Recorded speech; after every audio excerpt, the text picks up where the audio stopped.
from Camotes Island, Cebu.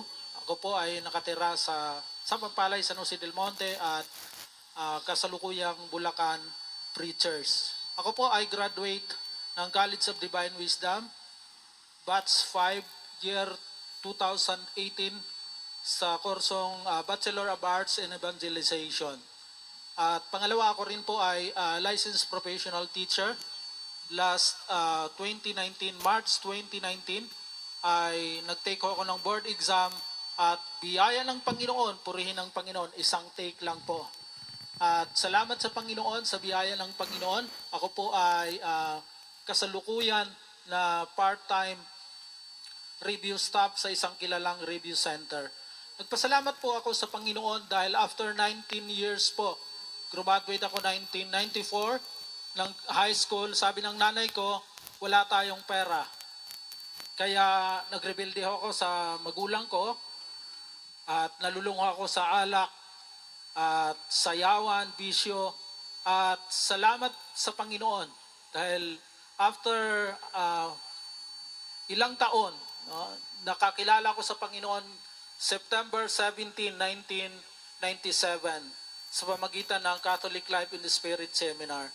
At naghintay po ako from 1994 to 2013. After 19 years, salamat sa Panginoon, nakapagkolehiyo ako.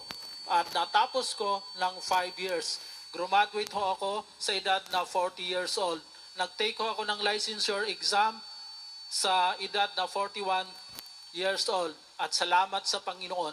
At isa pang pinasasalamatan ko, si Brother Mike at lahat ng benefactor ng College of Divine Wisdom. Salamat, nakabilo ako ng 70% discount.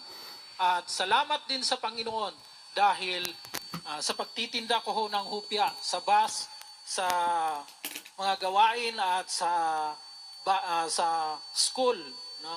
Nakapagtapos po ako nang wala pong utang. At salamat din ho sa Panginoon dahil ako po ay pinalad na pumasa sa licensure exam sa Bachelor of Science in Secondary Education, major in Values Education. At salamat sa Panginoon dahil sa kabila po ng nag-review ako sa loob lang ng 2 months, ang general education average ko po is 88. Ang major values rating ko po is 86 and professional education rating ko po is 82. At purihin ang Panginoon dahil sa biyaya ng Panginoon, nung kami nagbalik sa gawaing ito, nung kami ay nagbalik sa biyaya ng Panginoon, umaapaw po ang pagpapala ng Panginoon. To God be the glory. Purihin ang Panginoon.